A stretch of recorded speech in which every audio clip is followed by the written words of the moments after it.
Hello, Mostafa. Hello, sir. You there? Yes. Hi. Good, good, good. Okay, we'll just wait for people to join. Sure.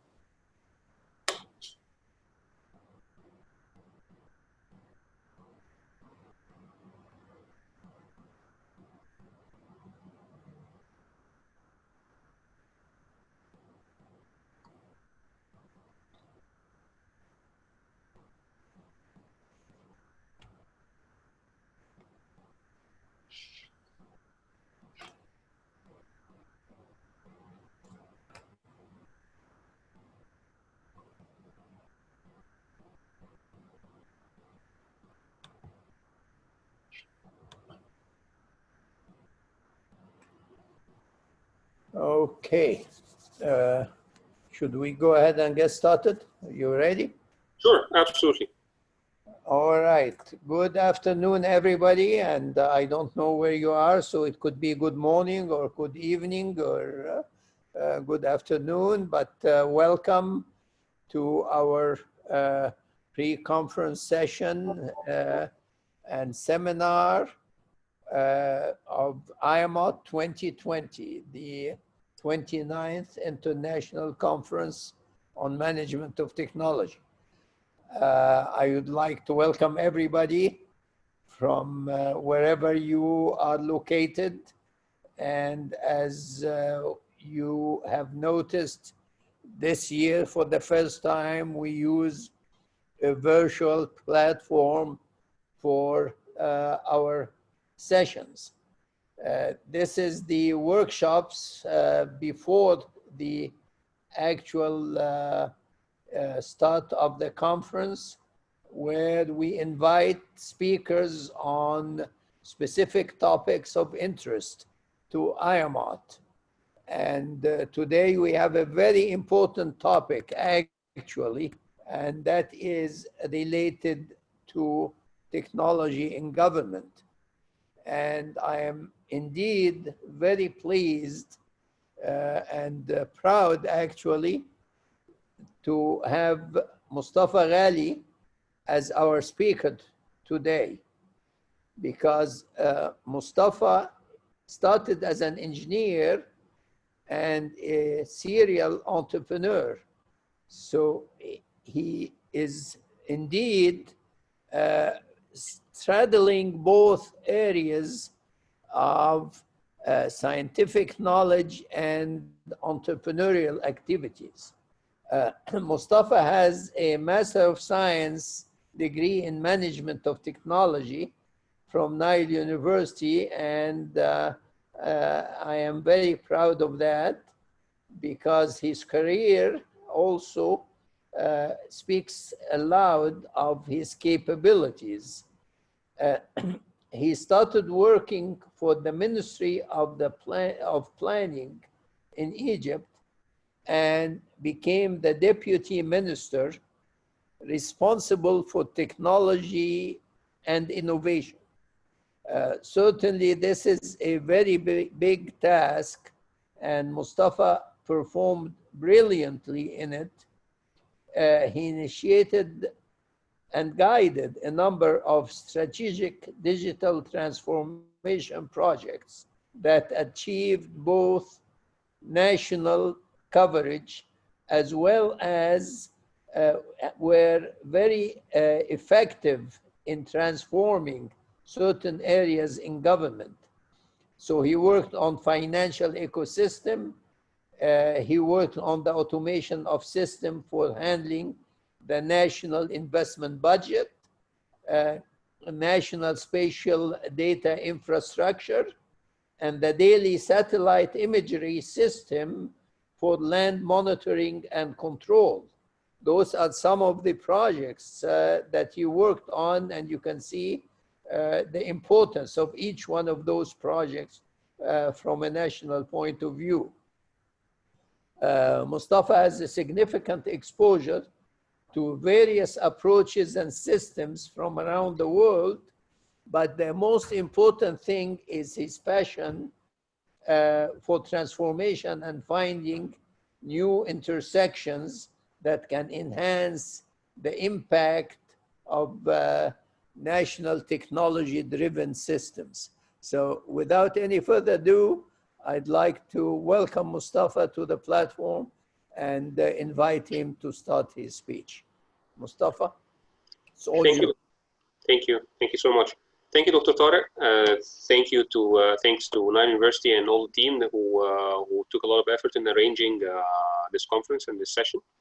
I'm actually honored here to be among professors and friends and colleagues, and trying today to shed some light on a topic that I find really interesting, and I've dedicated a few years of my life working on it within the government context. I'm still supporting it as a consultant in looking into processes and systems and how to find the best ways of connecting the dots in order for things to work out. So our topic today, I have to share the screen 1 second.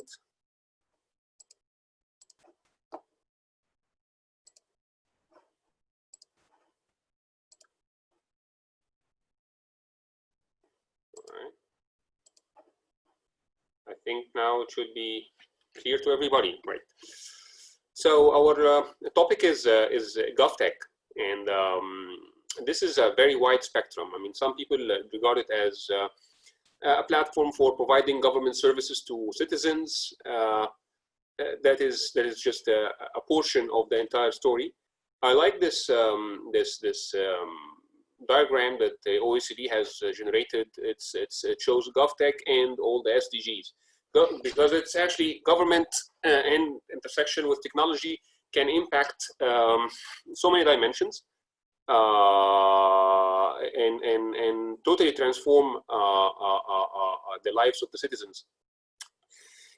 Talking about the brief intro that Dr. Tariq mentioned, I mean, intersections is where innovations lie, and within government, and particularly within ministries like the Ministry of Planning, you find lots of intersections between finance, between execution of projects, between technologies and how people handle it, and legislation, all sorts of things that crisscross in order to hopefully get streamlined and reach certain objectives. But also at intersections, you can have also accidents. And sometimes it goes well, sometimes it's great, and sometimes not. So you try your best, and the more bright people you find around, the better the outcome is typically is. So let's go into the topic. From hype to utility, we do a lot of we do have a lot of knowledge. I mean, lots of technologies here and there: cloud, big data, blockchain, satellite technology, ground penetrating. I mean, all sorts of things exist. I mean, technology is all over the place. And a lot of people think, and I'm one of them, if they are properly utilized, they can make serious transformation. But first of all, let's get into the definition. The definition of GovTech, as the World Bank sees it, is that it's a whole of government approach to public sector modernization that promotes simple, accessible, and efficient government. I like this. There are all sorts of definitions, but this one in particular I'm very fond of, because it has no technology in it. Technology is just an underlying component. The most important is that you find the whole of government. Whole of government is a big story, because it entails a level of coordination that is quite sophisticated. To get governments to work together in order to coordinate policy, in order to share data openly, in order to streamline and transform processes. This is not a simple task at all.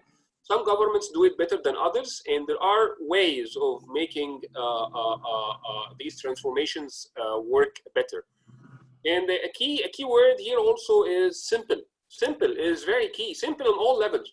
From the concept and the thinking to the laws that are guiding the activities and the ordinances and all this. This is something that can decide whether we will be able to deliver a beautiful project, or things will take forever to get implemented, and we'll suffer a lot. So first, I was talking about government. So what's the business of government? Okay, everybody, I mean, that sounds like asking the obvious, but to many government employees and bureaucracy, actually, this coming slide is not the obvious. Serve the people. The role of the government is to serve the people. So in doing this, all solutions that the government need to work on should be citizen-centric. That is the current global approach. We think first what is good for the people, not what's good for my organization, not what's good for me as an employee, not what is good as what is limited by the existing legal infrastructure or current processes and systems. Doesn't matter. All this doesn't matter. What matters is that what is good for the citizens. A true citizen-centric approach. So with that in mind, sorry. Yeah. With that in mind, we can consider, and it's actually important to think of the context of government activities. This slide may seem like an oversimplification, but it's from years of experience. I see that it covers a great deal of what the government does. See, in any country, you have objects. To simplify, it's a bit of oversimplifications, but objects, these could be land, buildings, or other assets, mobile assets, or cars, or whatever. I mean, there are all sorts of assets, but some of the key ones are land and buildings. And on these land and buildings, you have people, citizens, forming also into organizations, companies, profit, non-profit, whatever. And all these citizens and organizations start to do things. They interact, they have relations, they generate products and services, they push, they invest, and they do transactions, either local and global. And the role of government actually is to support this ecosystem to achieve the maximum economic benefit and welfare benefit for its citizens. That is a typical landscape globally. So how do governments do this? They have to do specific elements. You have to make sure that specific elements within the ecosystem are there in order to enable this kind of interaction to work effectively. So one fundamental component, and it's a core at the core of government responsibility, is identification. Identification of every object, every building, every apartment, every land piece, every citizen, every organization that is working. So once we have, I kind of urge somebody to who's generating some noise to mute his phone, please, his mic, if possible. So this kind of identification is fundamental. It used to be done in the old days by issuing documents, paper documents,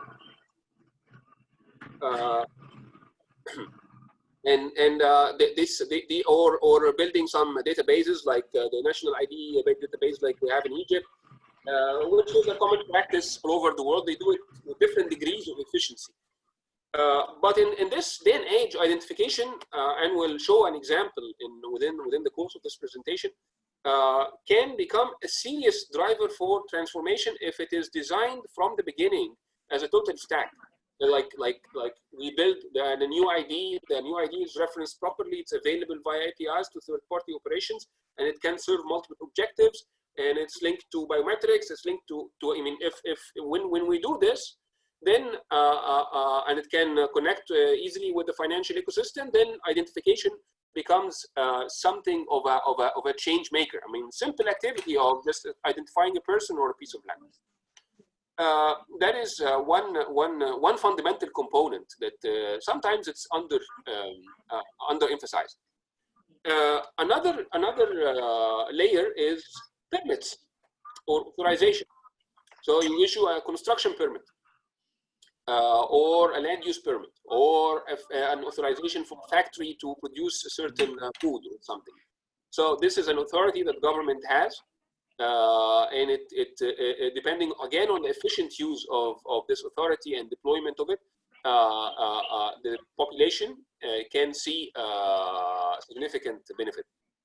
Authentication of, as we said here, we have many interactions and transactions. So people buying things from other people and referencing it in the registry. So who authenticates that this is the correct transaction?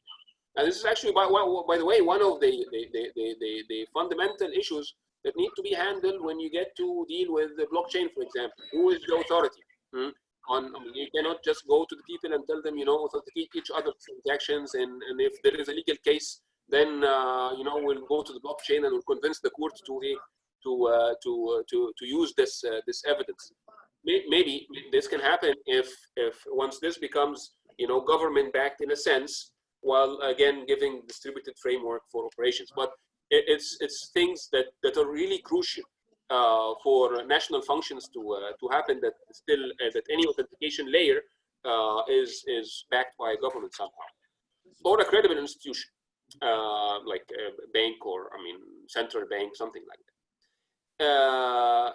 And since we have established that the government has the authority and capability to identify people and authorize transaction and authenticate transactions, and then whenever conflict happens, we can always refer to the IDs and the authentication and see if who's right and who's wrong, and then the government can resolve the conflict. So there is, among other services, but the bottom four ones are the most common and the most abundant of the government activities, and actually they generate a lot of strength for governments who do them right, and they generate a lot of efficiency when they're in tune with each other and available for the ecosystem to use. On the other hand, governments also are involved heavily into the legislation. Legislation is basically these arrows that govern the interactions. Every arrow has certain valves, do's and don'ts, and what can be done and what cannot be done, and this is legislation. Okay, legislation in general is a text-heavy activity where people exchange a lot of text data and try to reach a conclusion on something. But there are approaches maybe to organize this in a much more efficient way and do it in a better way. Legislation can be a serious hindrance to transforming such systems and to injecting technologies within such systems, especially when it's compounded with some kind of bureaucracy that I'm wondering if I'm the only one hearing the okay, so the legislation, I kind of request.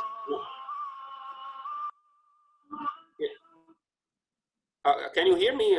Can I get a clarification if you can hear me properly?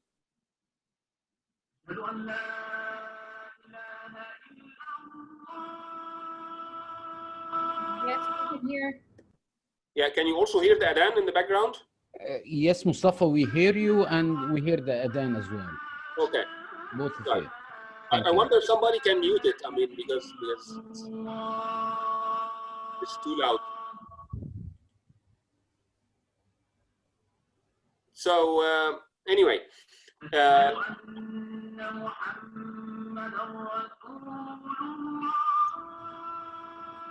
I try to ask the host to mute the audience if that is possible?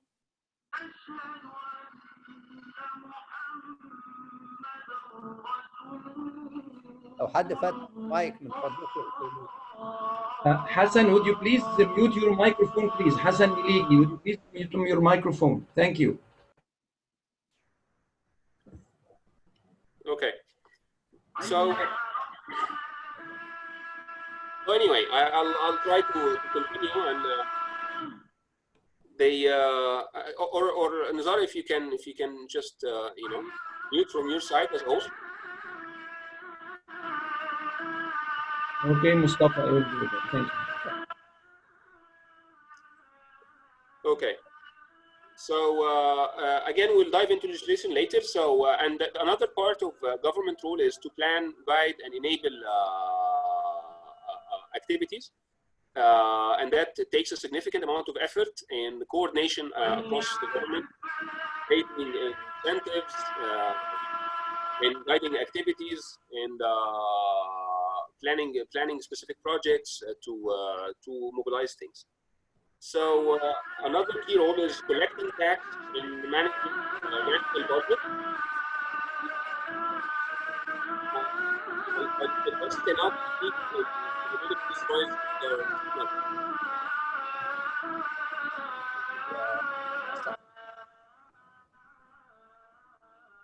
shall I continue or wait for? Right. Okay. You may So go ahead. so anyway, since the structure seems like it's hello, seems like it's typical.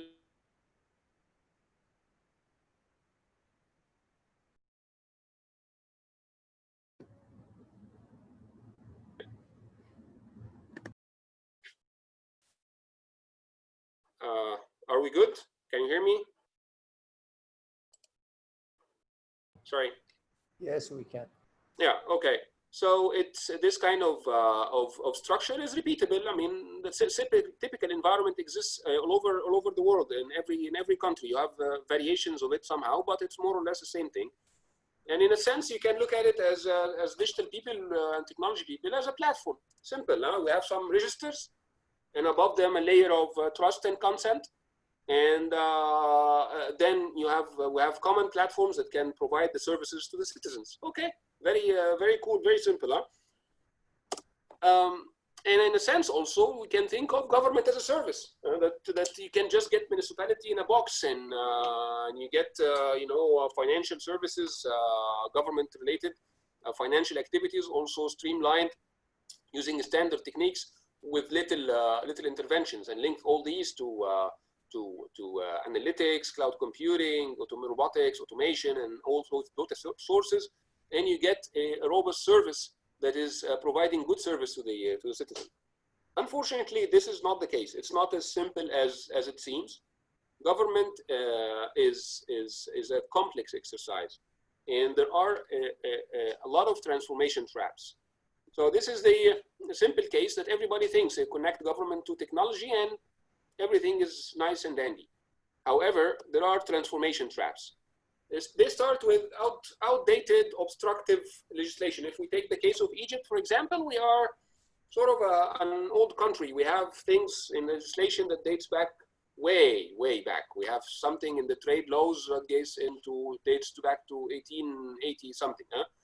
So these are things that need serious transformation. And laws, by the way, I'm going this because this is the context of management of technology. It's not just technology. It's what's behind it. Huh? So in Japan, by the way, they say that the legislation has many layers. It starts with the constitution, goes back to laws.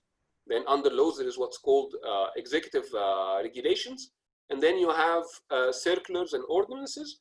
And then you have standard operating procedures and business processes. And at the bottom of this, we have a very interesting layer. They call it the ability of the public employee, of the government employee, or the public servant to understand. Because he can understand something in a certain way that makes things go very well, and he can understand it in another way that takes things in a completely wrong direction. So just to give you an example, you can have a law that says you need to have this kind of stamp on this piece of paper. And you can have another newer law that says, okay, this stamp can be replaced by a digital signature of some sort.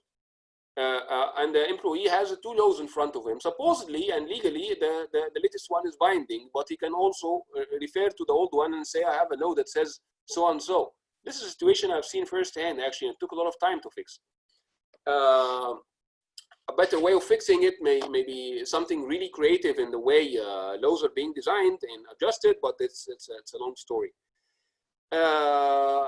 the other layer is outdated, obstructive regulations that are below legislation.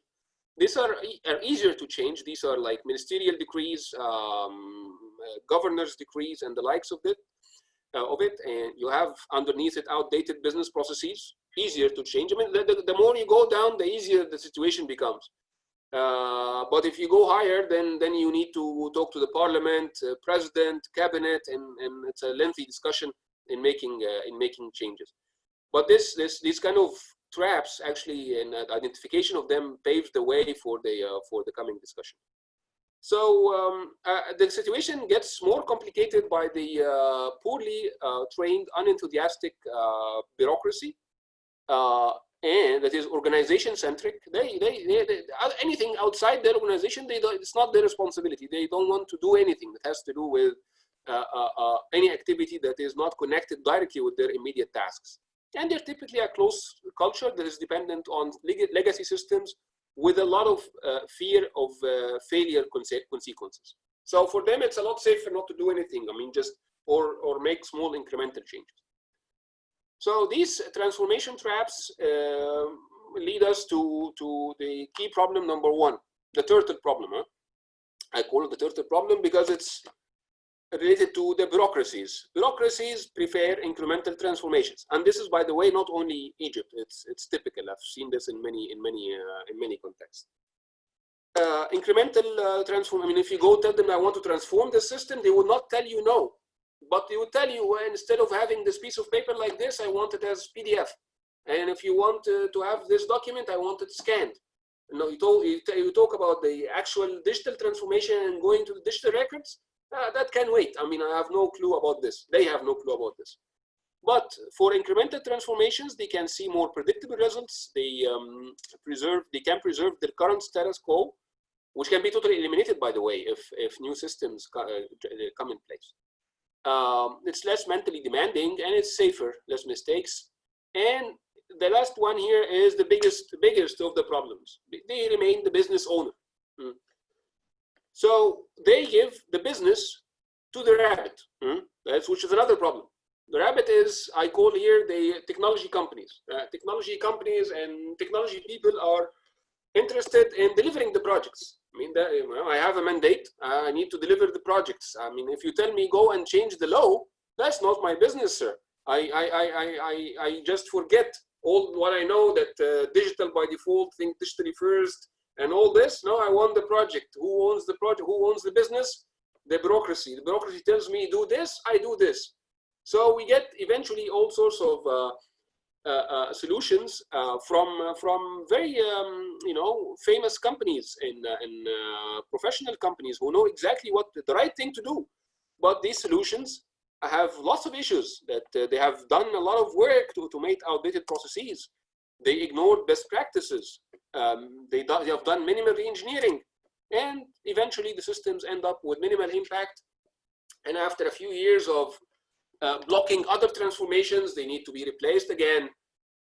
So this is sort of a pain that we were suffering in the government. It's a typical situation. And interestingly enough, it's a race. But however, the turtle and rabbit are running in the wrong direction. So, but they have, I mean, I can see their pain because, changing the law or working on a legislative transformation, which is a fundamental part of reform, of digital reform, by the way, has to do with a lot of discussions in the cabinet, parliament, president, government organizations, community, media. Nobody wants, many people who are in the project delivery, they don't even want to listen to that stuff. And in formulating the law, it starts from the concept to formulation to discussions, ratification, publishing, enforcement, and follow-up. So this is also a lengthy process. One component that can be identified within this ecosystem is that, and it's actually quite an opportunity for technology people, is text. This is a text-heavy operations that can use a lot of text mining, finding conflicts between opinions or between laws and conflicts, finding opportunities, making comparative analysis with foreign laws. I mean, there is a lot of work here that technology people can do in order to enable legislation to be formulated in a much more effective and a faster way. I'm trying within the context or the flow of the discussion to highlight certain also opportunities that may be useful to technology people to work on. However, there are also transformation enablers. It's not, things are not completely dark, yani. So we have the enablers as effective leadership. Many times this actually happens. Advanced and trained teams in some situations, we do have that. Many times we have political support and sustained interest. That is, this is happening really now. If you see, if you're watching the media in the past few weeks, you find a lot of hype on an activity on urban issues, land violations, building violations, and the likes of this, with a specific interest from the president. And I can claim that the origin of this discussion is the results that were generated by the machine learning algorithm that was put on the daily satellite imagery that we procured to the Egyptian government a few years ago. So these kind of observations made it impeccable that we have an issue with our urban landscape. And some action needed to be done. A quantifiable evidence actually prompts proper action. So global exposure also helps. And some governments find a way of sort of sandboxing these transformations, because the minute you start proposing a new thing within the government, you create panic. I mean, you're going to change this system. This is heavy system that is serving millions of people, huh? So changing it is a big story. So that's why they started creating, in many situations, government labs, either sponsored by big universities or sponsored by governments.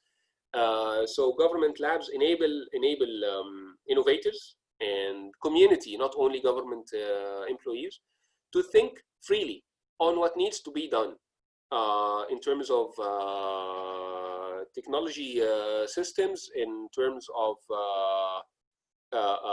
the legislation behind it, transformation, community engagement, all of that stuff, in a sort of a sheltered environment, and in order to bring about something that can be tested properly, and it can take its time in its preparations.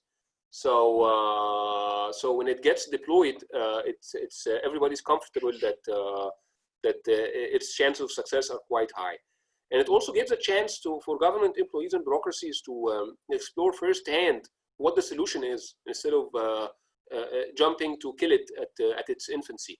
So and spending wise, you find that spending on such kind of initiatives is a lot cheaper than investing directly on heavy projects. So this is one activity that I think it's needed desperately within the Egyptian ecosystem. Parallel to this, we need to establish, countries need to establish sort of central ownership or heavy ownership of transformation. So like in Singapore, they have Singapore Government Technology Agency. Those are a group of the best and brightest people. I believe there are more than 600 experts working in the central government, working for the government. They are not companies that are doing projects for the government. No, they are actual government employees hired by the governments at whatever rates they are paid at, and they work in order to create solutions. We'll show a glimpse of their work in the coming slides, but in a nutshell, you need super smart, effective, and empowered government ownership.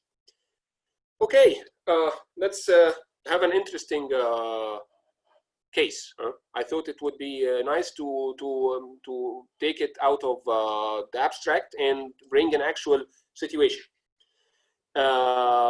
this is a workflow for transferring a pre-registered property. So this is let's say an apartment that is already registered.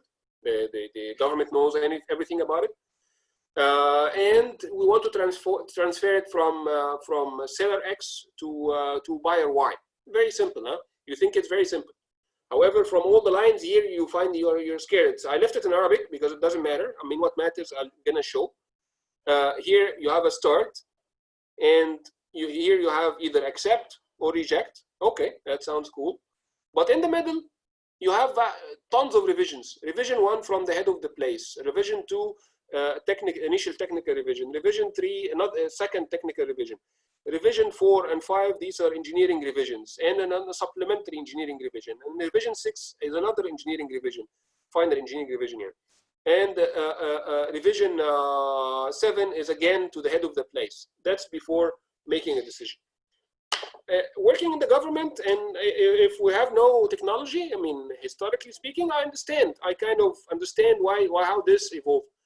It starts with that it started as a simple process, and then somebody made a mistake. So they thought, okay, let's put a reviewer on this. And then somebody made another corruption or mistake, then put another reviewer. This is the government way of mitigating mistakes. However, it ended up that we have a dysfunctional system. This is just, it doesn't make sense. So what makes sense? Well, this, you think if you are transferring a property, what you need is basically a property ID and a seller ID and a buyer ID, and you just need to swap the buyer for the seller, and everybody is happy, and authenticate this on the on a national registry, authenticate the transaction, then everybody's cool. And luckily, in the past, let's say 4 to 5 years, there's been a lot of effort. I'm glad I was one individual who was involved in this project for the mapping of the entire country and issuing spatial IDs to all the buildings. And I believe the country now owns a database of around 43 million land assets that have been identified, and I believe they're working right now on integrating this information into their urban strategy for handling the urban situation and violations and permits and registration and all this. So that is one component, and interestingly enough, yes, government projects take time. You think it would be quick to do something? No, but it's not. It takes first of all layers of identification, then revisions on the data and make sure it's correct. Then you can make double authentication from another entity to make sure the information is correct. Once you reach a proper database, then you can build a lot of things on it. But there is a lot of effort that takes place in building these fundamental core identification systems. Having a process that simple could be very cool to the community. Everybody would love it. It's easy to transfer property. Huh? However, it can be a lot better. I mean, if you are thinking really citizen-centric, then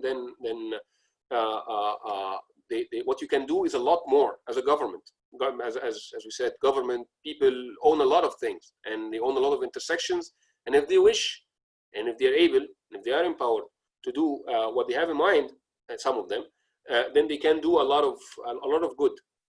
So an ambitious process would include a proper national addressing and property ID system that is available to third-party PropTech and identification and identification systems for sellers and property ownership and asset liabilities and financing options. So if you want to buy a property, you go to, let's say, Aqar Map or whatever system, and this system will show you the alternatives. You decide on what you want, you visit it, you agree, you negotiate. Okay, you're happy with that. Then you can verify and pay verification fees you make sure that you're buying from that person. You make sure that this person owns the place. You check if there are any outstanding loans or liabilities on this facility. And you can also check with the banks that you have easy mortgage solutions or good mortgage solutions for such a purchase. And you make a purchase decision. this purchase decision automatically generates a non-binding online contract that with a ticket ID, you take it to the bank with the seller, and over there you settle the transfer of asset outstanding liabilities and whatever mortgage agreements that need to be settled, and that's it. Transaction is complete. Everybody's happy, and it's a one-click, one visit. And along the way, the government can also collect what's called the property transfer tax and any outstanding government fees, and the registration fees and transaction details can also be updated on the National Registry. Very interesting. I don't see a single government employee working in this endeavor.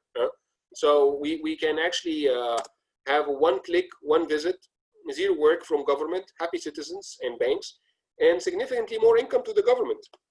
So that is the kind of thinking that we are trying to encourage.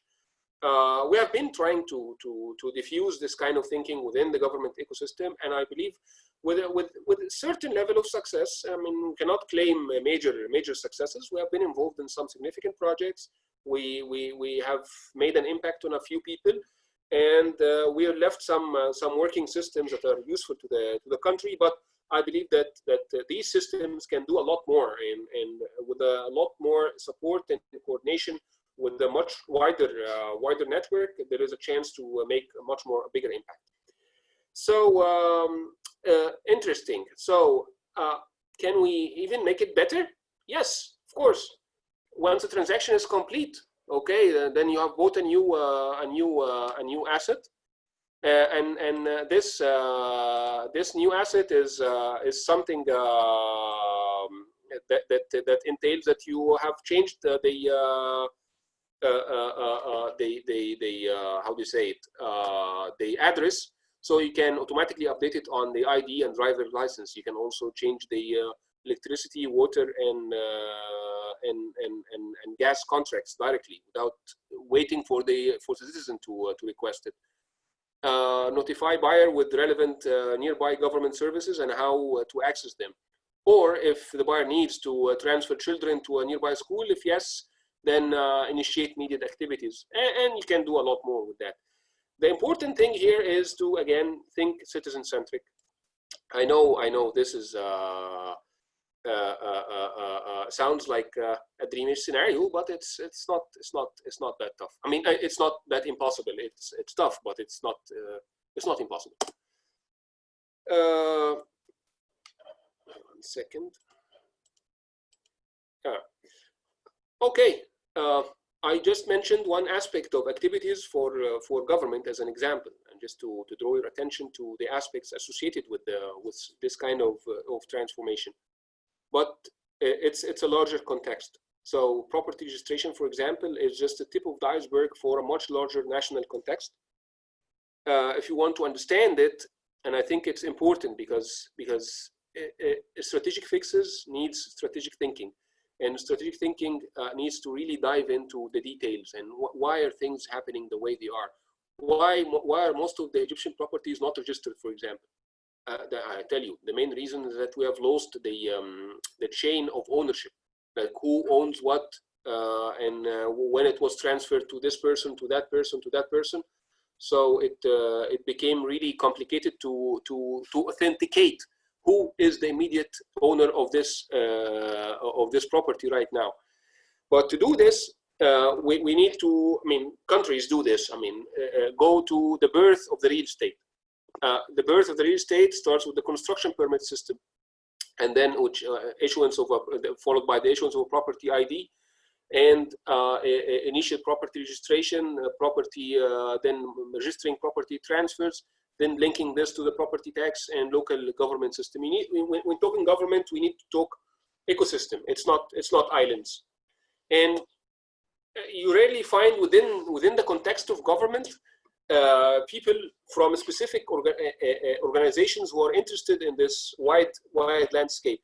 You find it mainly in the Ministry of Communication and Information Technology, Ministry of Planning. These are kind of people involved in this kind of integrations. But even for them, we can see that a lot of challenges still exist. So another component which guides the construction permits is zoning and permit regulations, which for many areas in Egypt, you find that this is still lacking. It's not done in a digital way or in something that can be used directly in an effective permit system, which is, I believe, is something the government is trying to tackle at this stage. And zoning permits is affected by city planning. City planning is affected by national strategic planning. It's a maze of layers of activities, but it has to be there. And the more efficient we make it, the more digital we make it, the more transparent, and the more we engage the community around it, the more effective it becomes. So this part of planning itself is a fundamental component, and it remains a gap. I mean, we can talk about technologies to do all the remaining issues here: monitoring building violations. We connect drones. We connect to micro satellite, nano satellites. We can issue property ID, then put it on a blockchain. We can do all sorts of. We can have fintech in all the transactions. We can have all of this. But fundamental components down there, which is the planning and of government activities, this is something that is yet to be disrupted. I just want to give you a glimpse of how this is done in preparation of a plan. This is the Spatial Planning and Land Use Management Act in South Africa. So very complex. I doubt that this has any digital activities in working this out. It's more of a consulting activity, a very complex one.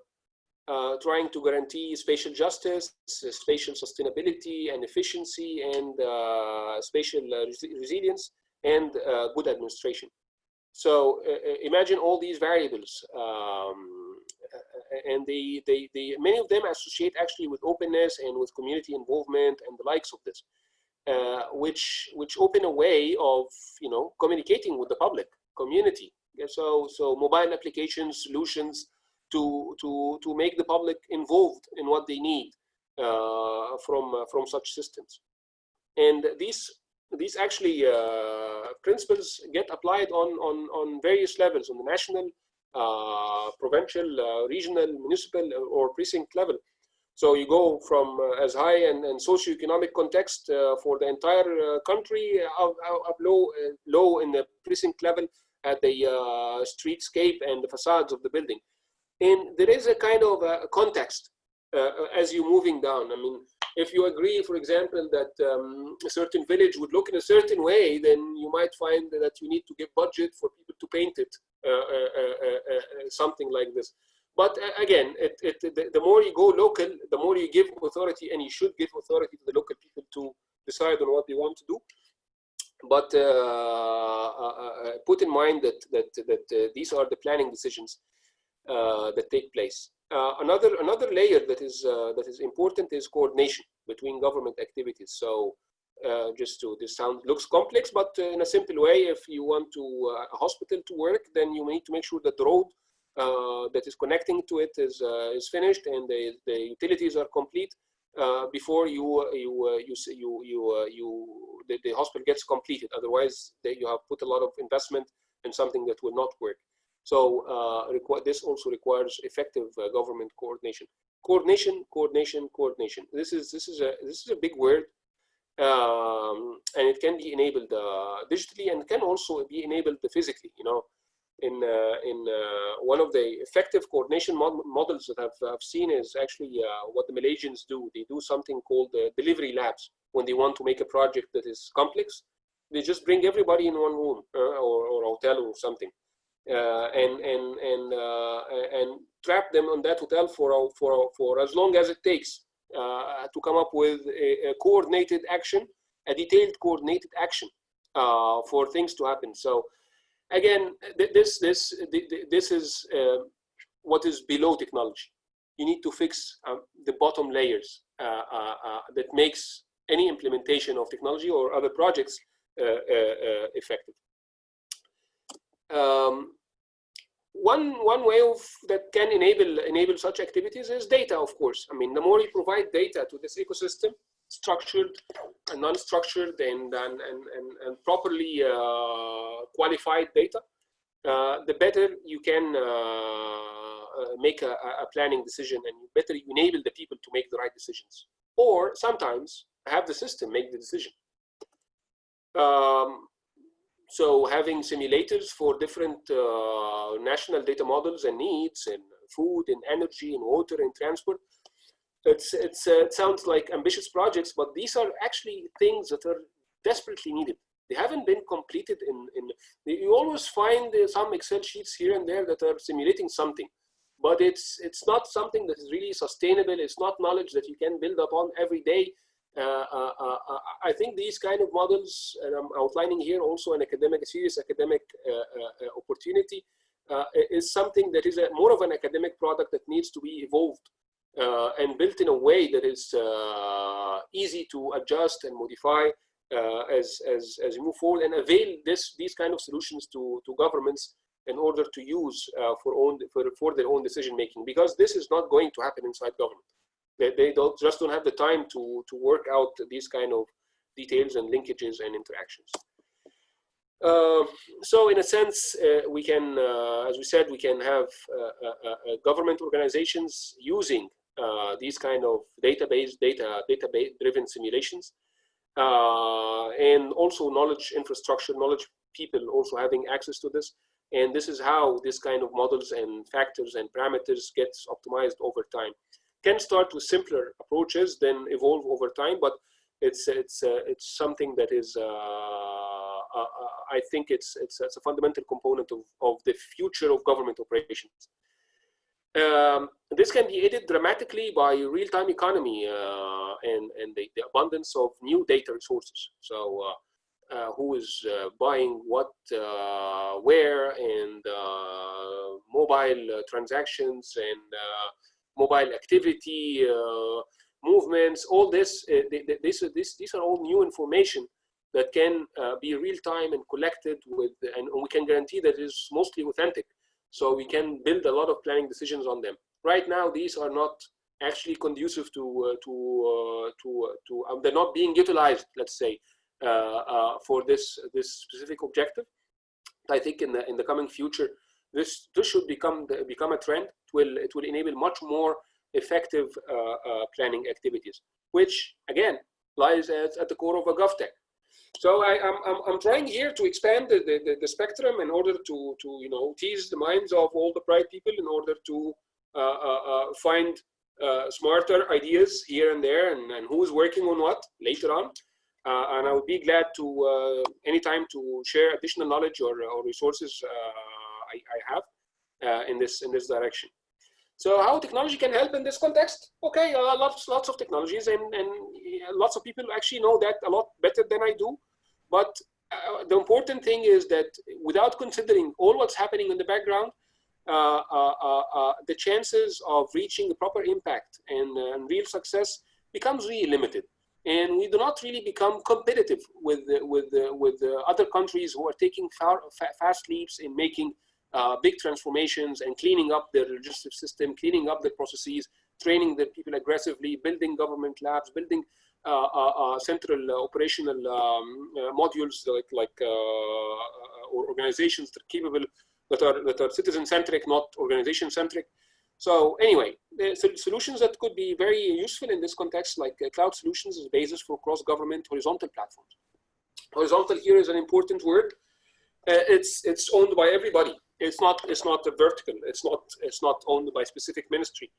And in a cloud, actually, it's our data. It's a government cloud. I mean, it's not Ministry of Planning data or Ministry of XYZ data. This is the national data, and we build on it and move forward. Another component is, I think it's in this day and age, is becoming fundamental, which is advanced 3D GIS solutions as a basis for asset definition and visualization. The world is going 3D, whether we like it or not. We can decide to stay in the how to say it, in the ancient times, or we can just move and build something that is capable of interacting with the future self-driving technologies and drone technologies and the likes of this, and along the way fix our urban landscape and make sure that violations are detected, transactions are completed successfully, and the likes of this. So this is one component that is emerging and growing quite rapidly, and I think we need to be on the forefront of it. Blockchain as a basis for asset identification, absolutely. Once we work out what's behind it and make sure it's streamlined and stable and get a lot of people and developers working on it. This is another issue. Many times we talk about technology and we don't have anybody who was able to deliver it. So that is a fundamental component that needs to be considered, people.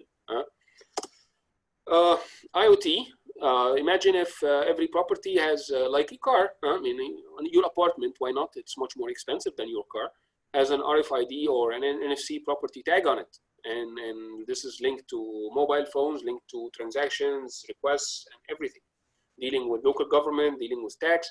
So that's it, dealing with electricity, all this saves a lot of effort. And I think things will happen this way, but I would hope that they happen a lot faster and in a lot more integrated way. Daily satellite imagery for monitoring violations. It's not only for monitoring violations, by the way. They have a ton of applications in agriculture, in logistics, in monitoring projects, and the likes of this. But in the context of buildings, this is one key activity. LiDAR drones for precision mapping and construction monitoring. Also, we can have smart construction permits platform that does auto-spatial and structural checks. Many activities that can replace the human being. The more you take the human being out of the discussion, or make him a supportive element of the process rather than a controlling element, we end up with good results. Machine learning and AI solutions for feature, trend detection, and violation identification. I know Nile University has a lot of activity in this respect, and I would wish that it can be linked to existing government activities to enhance the efficiencies and the libraries that they are using for these kind of solutions. Another thing which is quite important in the context of urban landscape, and it seems underrated big time. You know, when you look at the distribution of the national budget and you follow the money, you find that the big money is not in education, it's not in healthcare, it's in buildings, lots of buildings, and it's in transport, and it's in sanitation, sewage, and water. This is huge budgets that gets invested into these kind of things. And many times it's built in the old days, built quickly without detailed mapping. So we need technology solutions to build the as is and you know, link this later to AR solutions and the likes of it, so that when you dig again or you try to optimize something, you can see what's going on. And ground penetrating radars, there are plenty of technologies that are playing in this game right now. I'm just pointing some of the interesting stuff that I think are still gaps within government operations. And the main reason for this is that one of two things actually, is that the technology is not completely mature. I mean, it's close, but not providing a final answer. And here is a good chance for academia and startups to work on bridging these gaps and creating new opportunities. Or it's too complex. It requires, you know, brain support that again, academia and research activities can provide somehow. These are some. I mean, this has become typical of results for LiDAR mapping, drones, and precision mapping of construction monitoring. Imagine if you just fly a drone in front of a city and it draws everything, 3D. You have everything finished. So, and this is actually a nice little tiny satellite. It's 10 centimeter by 10 centimeter by 30 centimeter, and it impressed the Egyptian president. Lately, the results of these satellites that Egypt is subscribing to were displayed to the president, and he can see the amount of, you know, the infringements that are happening on the land, the timings, when what happened, who did what, where. So in what village? So this simple satellite is replacing, you know, I can claim tens of thousands of people from local government who would go and inspect violations and maybe you know, find ways of settling it or not settling it or being corrupt or whatever. So when you go in the space and monitor things and put a machine learning and put correct libraries and enhance them every day, you can detect violations and in a much more efficient and objective way. As we said, also we can use advanced technology to see what's underground, above the ground, and everything. Okay, back to the people. We've been talking about buildings for quite some time. I'm trying to bring a lot of, as much as I can within this this time. But I think I would hope that this session eventually becomes much more, bigger than this, in a different context maybe. But one of the brilliant projects brilliant identification projects that are acting as a transformation driver is Aadhaar. And I'm sure that many of you know about this project. It's a unique identification out of the Unique Identification Authority of India. They have done a lot of effort to document 1 billion people using this simple system.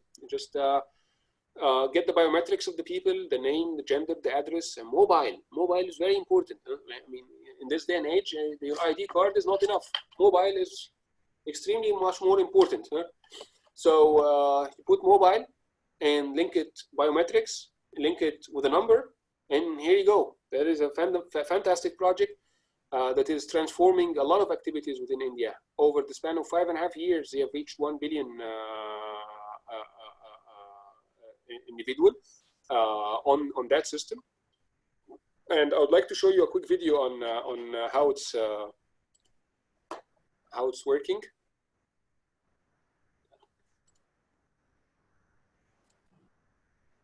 Oops, sorry.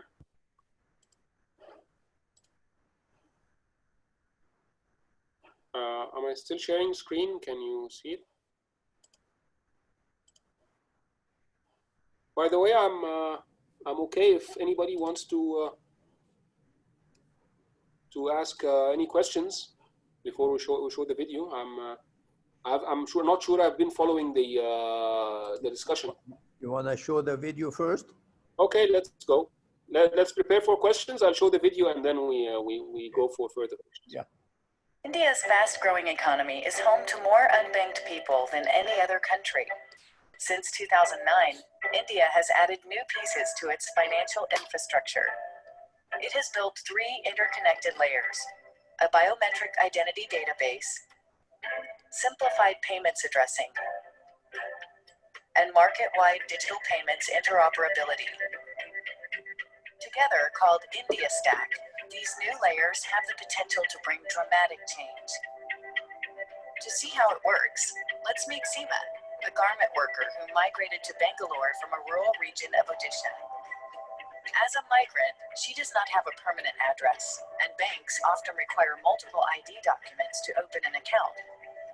In 2009, the Indian government created the Unique Identification Authority of India, which has enabled over 1 billion residents, including Seema, to easily obtain an identity number linked to their biometric data.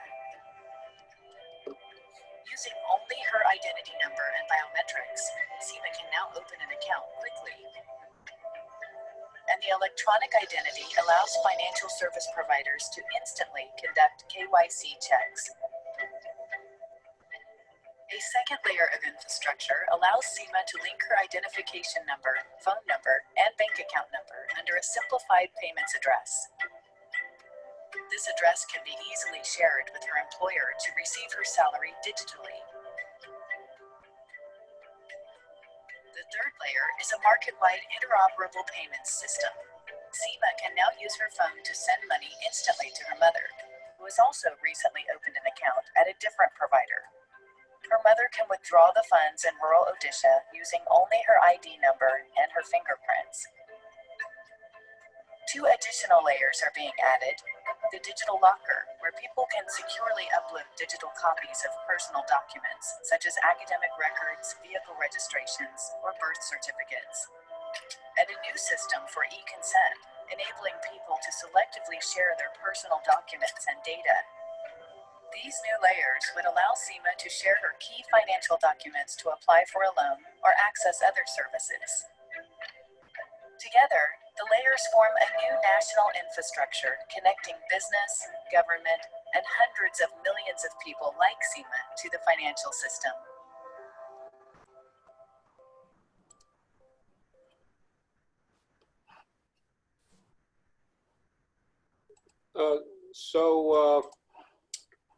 With that,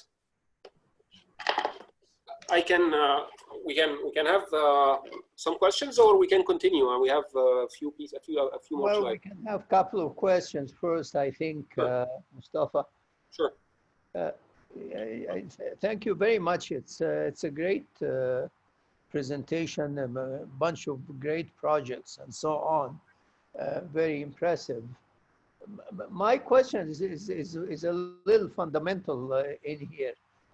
Now, if you have this technology and make it available, how do you avail it to people, particularly if they are not technology savvy? Sir, you're talking about what kind of you're talking about, for example, identification technology that we showed in India, or you're talking about... No. I'm talking about the other ones you were talking about earlier, even in the transactions and the the financials and the mortgages and the and the registries and so on. Yes, it's availing this to people. They don't see what's behind this. That's the role of government. So eventually, what you want to see, what I want people to feel is that you want to transfer your property. You just go to the bank and pay the money and sign something, and property is transferred, and all this happens. No, as far as you are concerned, things require some technology knowledge, and if you have people who are not trained or they are not technology savvy, would they be able to use it, or would you facilitate it in a different way? Well, I mean, if it's happening in India, and if it's happening in Kenya, and if it's happening in Rwanda, then it can definitely happen in Egypt. And we have cases in Egypt where we have people who are not technology savvy yet, but they manage to use mobile phones, they manage to use POS, they manage to use smart cards. So this is happening. Of course, awareness and training is something that is a big role. Communication is a big role that needs to be done. But trust is a fundamental layer. You cannot just go talk about technology unless you actually do have it. You need to know for sure that if you go to that place and do this activity, this is what's going to happen. No, I've seen cases, for example, where okay, we have established this, some entity established this new brilliant digital system for registering companies, initial registration of companies. You can go online and do everything, but you have the notary public requesting an original that needs to go, an original document, and so this simple request destroyed an entire solutions coming from IBM, Microsoft, and all these the sophisticated ones. That's right.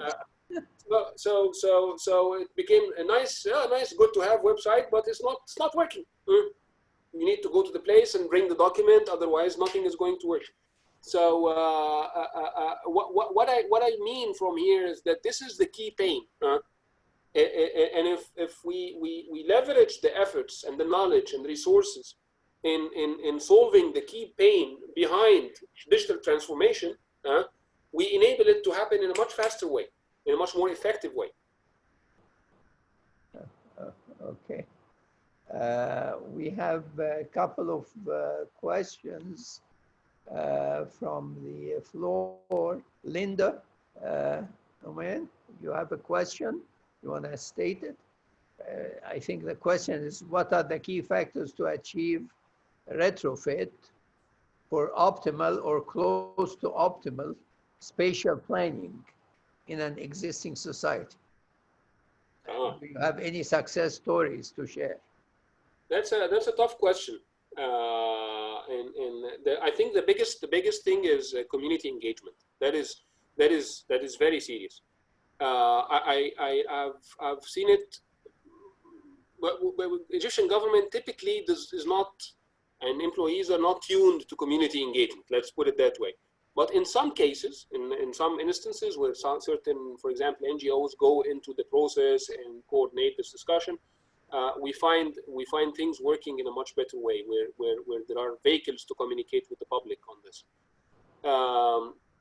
And getting feedback on the ground and analyzing the situation, the initial situation as good as can be. This establishes good grounds for proper urban planning and proper engineering work. Another thing, but this I haven't seen. This is a dream actually. Is that playing on the inspiration?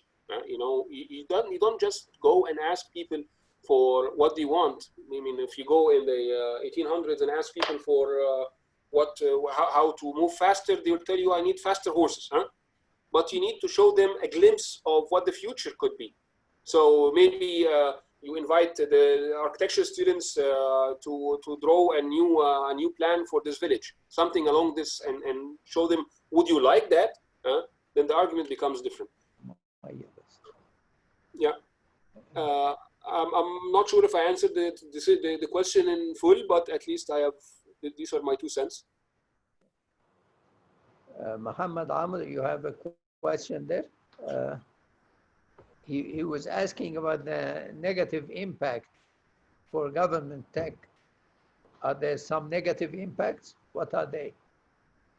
Well, if not used properly, they can have negative impacts because they need to be associated with a social and political agenda. Tech alone is not, I mean, it's like you can become the bear who killed his friend. So you need to really think how to diffuse technology.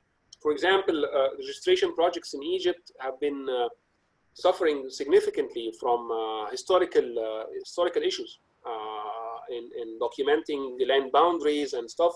This is a huge conflict between families, I mean, there's a lot of context in this. So in doing this, you cannot just go say, I'm gonna do this fancy new solution and deploy it on the ground, and the society will respond right away.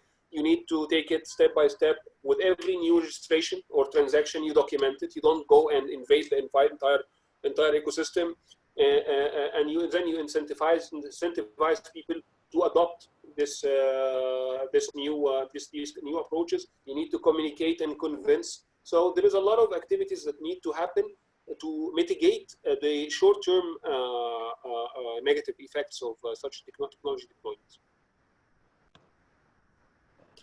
Okay, anyone has another question? Nizad is alerting everybody that we're going to take a group picture. So sure. I can. I have a question for my dear friend Mostafa, if you allow me. Sure, Azam. Mostafa, we are talking about a real dilemma here. And I think technology is only one factor that within this ecosystem. Of course, everyone is looking for having a sort of citizen-centric solution. However, this is not happening here or in different parts, mainly in developing nations, actually. So how we can break this big problem into smaller problems that we can tackle one at each time to solve the whole puzzle and have a real thing that is really delivering value to citizens and real value to businesses in a simple way. What I'm seeing is really difficult. A lot of efforts, a lot of sincere efforts everywhere.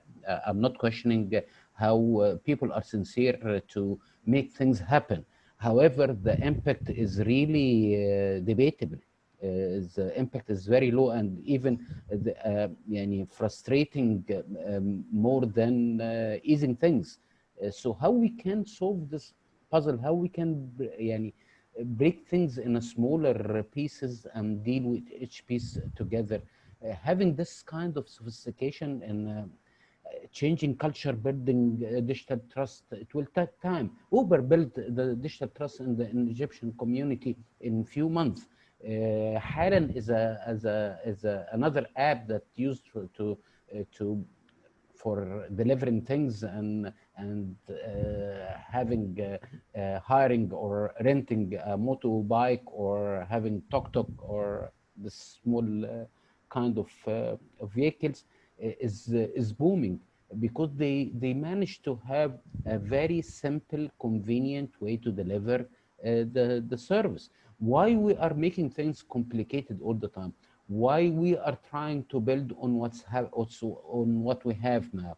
We are trying to impose a technology layer on outdated policy and procedure and practices and laws and everything. That's why I think this is making things worse and not helping things to have the real impact that we are looking for, in spite of, again, the sincere efforts that the government of Egypt is exerting now. I understand your point completely, Azam, and I agree to most of it.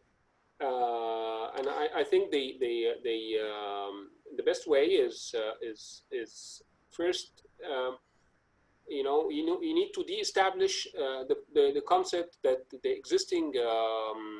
existing organization personnel and bureaucracies are the business owners. That is the fundamental story.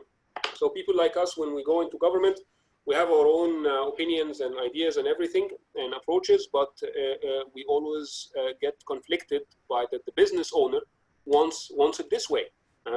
And this becomes an interesting conflict that needs to be resolved. That is one story.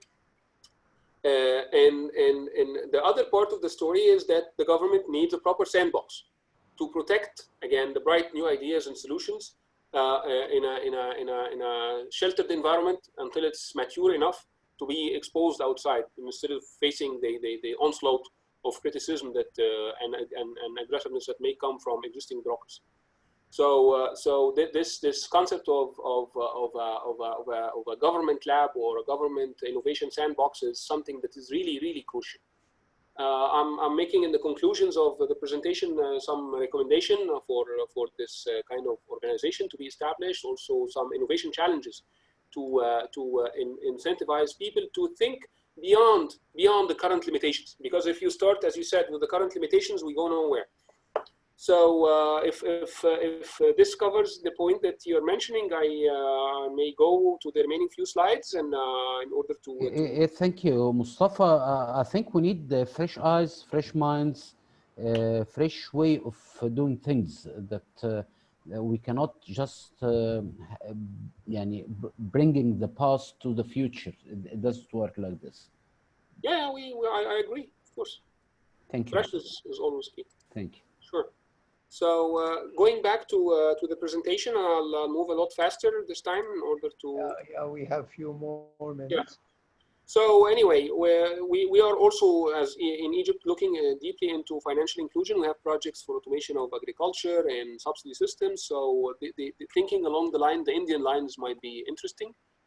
Also thinking in real-time economy and fintech solutions, talking about money, and then there is room for interesting GovTech related activities like RegTech, TrustTech, and TaxTech. In the way of payments and deposits, capital raising, investment management. All these are activities that may streamline government activities big time. Talk about government activities. This is the structure of the national budget, and this is not only Egypt. This is many countries. So it's a big cycle.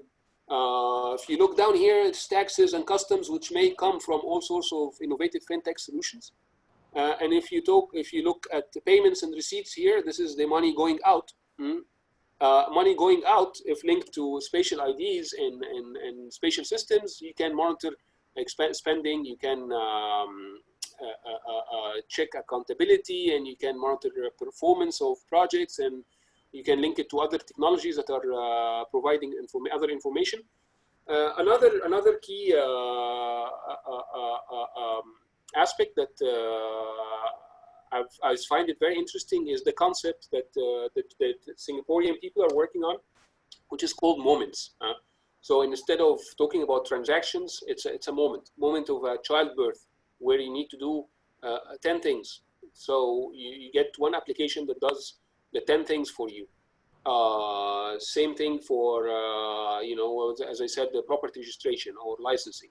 You don't really need to go run after all those people. They just compact things in what they call a moment, and that becomes the new perspective for citizen-centric government. There's a nice video for this, but I'm not gonna show it because of the time constraints. With that, I conclude the presentation by just putting a few points as a recommendation, which is, first of all, focus on utility and customer experience. This is what matters. Technology is an enabler. Start with what you know and what you can deliver. Target strategic transformations in identification and authentication. These two layers are fundamental to any level of success. Without identification of land, humans, and entities and buildings, it's very difficult to run any proper system. And without a clear way of authenticating transactions that is stable and logged and transparent, that is also becomes a fundamental risk. So build a politically visible and empowered sandbox. I see that this can mitigate a lot of the mistakes that we have been through in the past, because we just put brilliant new technology in the hands of bureaucracy that just is intentional on making it not work. So we can protect it and find a way to shelter it until it reaches maturity, and engage the community. Launch GovTech innovation challenges, because as Azam said, and I've been saying all the presentation, it's not only us. There's a huge community of innovators out there. So when we say that we want to dream, guys, about the best way to register property or issue a construction license or do this or do that, forget about the laws. Forget about what's going on. We need to think fresh and bring in the best and brightest to think, and put them in the sandbox if they come up with good solutions, and put the sandbox under the auspices of maybe the Prime Minister or the Ministry of Planning or something, or Ministry of Communication, or whatever. I mean, the bottom line is that we need to make sure that these brilliant ideas are contained and monitored and nourished in order to reach their final objectives, and establish transformation ownership. And this is a tough one. This is how the Singaporean did it. This is how the Indians did it. They have a central body who is responsible for taking these innovations and seeing them through. So with that, I conclude my presentation, and I thank you so much for your time, and it was very interesting to me, and I hope it was to you. Thank you. Thank you, Mostafa. It was a wonderful presentation. We enjoyed it. I wonder if anybody still has some questions. We are running out of time. Nizal would like to take a group picture. So if all of us open our cameras, maybe we can take the group picture first, and then we can thank Mostafa officially. Nizal, are you there? Yes, I'm waiting for all of the participants to open their camera. Their cameras, okay. Yes. Okay, Muhammad Amr, Philip, Maria Linda, hello. So Isam, Therese, are you there? Dr. Samir, are you there? Hassan, okay. Marie, are you there? Yes, got a problem with my camera. I'm sorry.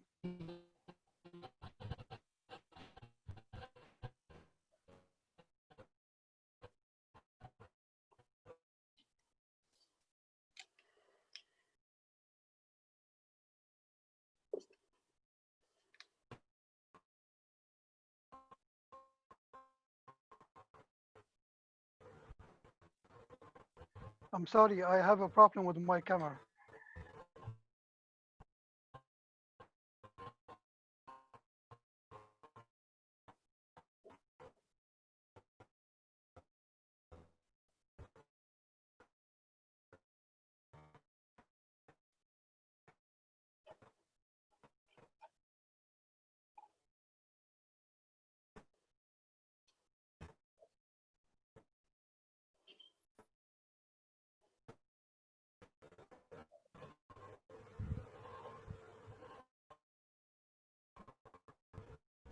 Can you hear me? Yes, are you there or are you frozen? Go ahead.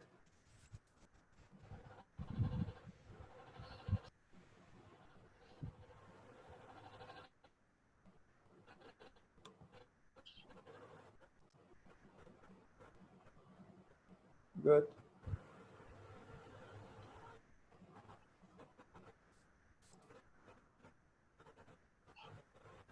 Okay, Philip is there, waiting for the rest. Sorry.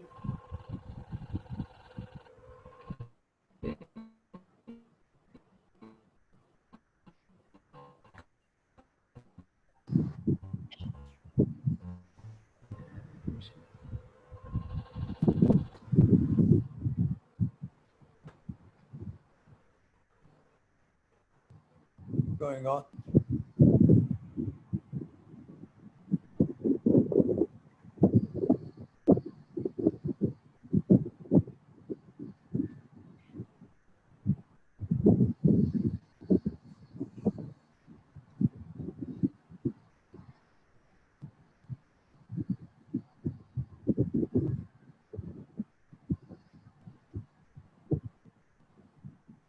Okay, well done. Done? Thank you very much. Okay, now the only thing Thank left you. is that we want to thank Mostafa for Thank you, sir. the presentation and for sharing his knowledge with us. And we wish you always great success, whatever endeavors you're doing. And Thank you, sir. My pleasure. thank you all for today. Thank you, Dr. We Tariq. have a board meeting coming shortly at 5 o'clock. And then tomorrow at 12 o'clock, we actually launch the opening of the conference and the keynote. Thank you all for being with us. Appreciate it. Thank you, Dr. Thank you, everybody. Thank you.